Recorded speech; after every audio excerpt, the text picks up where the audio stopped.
title of my presentation is Peasant Agriculture and the Modernization Encounter in China. I will first start with peasant agriculture in China. If not going back too far, just from 1949, when the communist state was established, we have been continuously practicing peasant agriculture in China. Before 1949, federal landlords and rich peasants who accounted for only 10% of the population owned 70 to 80% of rural land, whereas poor peasants, tenants, and farm laborers who made up 90% of the population only owned 20 to 30% of rural land. Shortly after the communists came to power in 1949, they carried out a radical land reform that gave land ownership to the poor tenant farmers. This is called land to the tiller. And agriculture was then peasant family-based. As a result, the peasantry had direct control over their own means of agricultural production. This kindled peasants' enthusiasm, accelerated production, and resulted in a remarkable increase in grain output and productivity, and the development of the rural economy.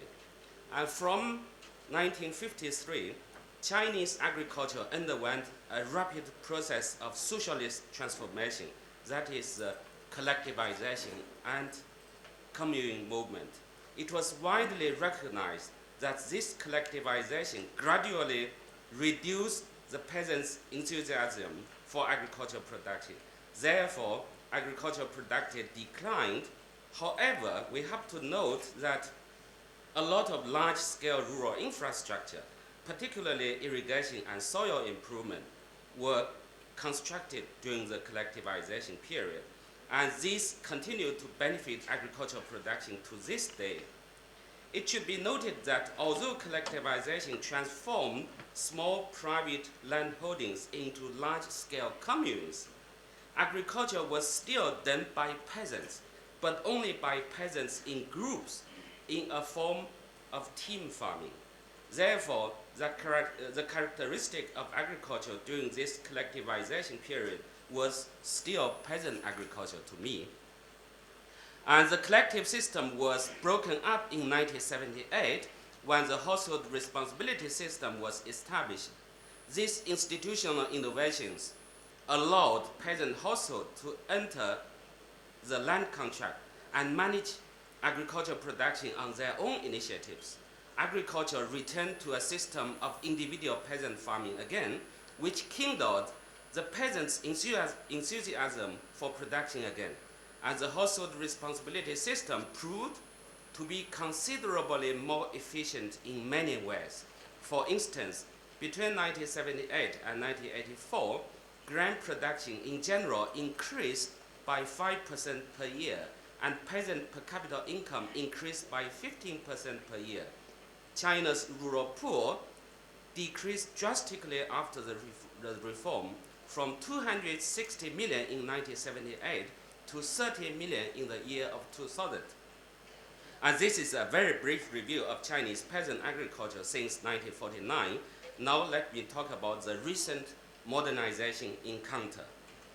And to understand the issues for Chinese land and agriculture, one has to keep the fact overpopulation and land scarcity in mind.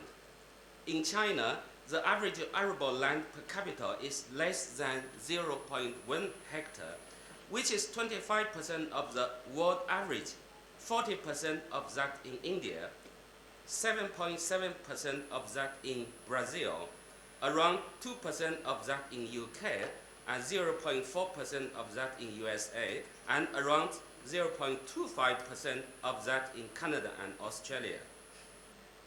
Given the shortage of arable land per capita and its relatively low quality, food security has always been the politically sensitive issue in China, and the growth of grain production has been an ongoing government priority.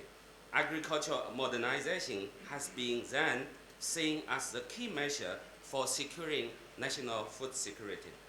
And scientific agriculture and scaled agriculture are integral components of modern agriculture. Particularly, the state is very keen on scaled-up agriculture. Scaled-up agriculture is considered to be the epitome of agricultural modernization, and the millions of smallholding producers are considered to be enabled to respond to fluctuating markets, unable to compete effectively or respond to the changes in domestic demand, unable to withstand pressure from international markets. As such, the smallholding producers need to be transformed into specialized, commercialized, vertically integrated, and large-scale agricultural units. Scaling up almost automatically implies that small holdings of land plots will need to be transferred and concentrated. As a consequence, scaled-up farm practice such as agribusiness, contract farming, commercial farming, and entrepreneurial farming, etc., have been tried in various forms, showing, in some scholars' terms, the rise of agrarian capitalism.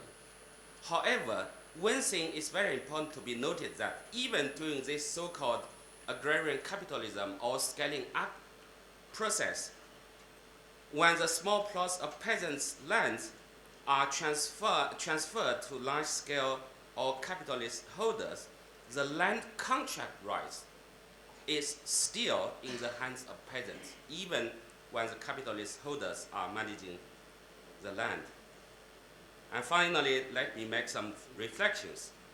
During the 2 days here, the first time of my experience in Africa and in South Africa, I have been told several times that in South Africa, people are searching for alternatives to large-scale commercial agriculture, and particularly want to know whether small-scale family-based peasant agriculture can work.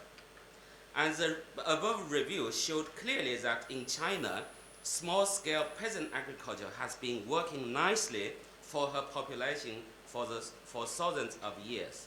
And we have to be noted again that the average land size of family household with normally 3 to 5 members is only 0.3 to 0.5 hectare as family farm and dispersed in 5 to 7 plots. And the Chinese experience shows that small-scale agriculture is possible, or at least can be one alternative. I did a quick and probably dirty internet survey yesterday. I found that in terms of land territory, China is 8 times of South Africa. In terms of population, China is 26 times of South Africa. In terms of arable land, China is 10 times of South Africa. However, in terms of grain production, China is about 30 to 40 times of South Africa. And of course, there can be many questions to these figures. You can say all your land is devoted to the pastoral development. Again, this brief comparison shows clearly that small-scale peasant agriculture in China works nicer than the large-scale commercial agriculture in South Africa. I'm sorry to say this. And I want to state clearly that in China, what we are confronted now is not modern agriculture resisted by peasant agriculture. What we are confronted is peasant agriculture encountered with modernization and scaling up operation. And the practice of Chinese agricultural development tells us that agriculture or peasant agriculture can be efficient, can be very intensified, and can be scientific. In fact, the combination of scientific knowledge and people's knowledge would work even better. And it can be even modern, but not necessarily to be large scale, not necessarily to be specialized, not necessarily to be commercialized. However, if putting my presentation in a global context, we may find sometimes the agrarian reality is highly ironical or contrarian. For instance, when small-scale peasant agriculture in China has successfully fed her 1.3 billion population, China is now badly dreaming for large-scale commercial operation. While in South Africa, when large-scale agriculture dominates, you are searching for other possibilities. And another example, Chinese agriculture is historically multifunctional, but it's not heading for specialization, while in the European Union, agriculture is shifting from specialization to multifunctionality. In conclusion, it is worth considering whether agricultural capitalism has risen in China or whether peasant agriculture still persists. Do China's agrarian policy prioritize agricultural capitalization or peasants' livelihood? There is no country in the world that can provide a roadmap for China's development trajectory, since China has so many unique characteristics. Capitalist development, in fact, and the market system have triumphed in many sectors and areas of Chinese life, including agriculture and the countryside. However, it is precisely at this moment that we should probably ask two fundamental questions. First, what kind of life rural people really want? Second, what kind of countryside a developmental state like China can allow peasants to have and live? I thank you very much.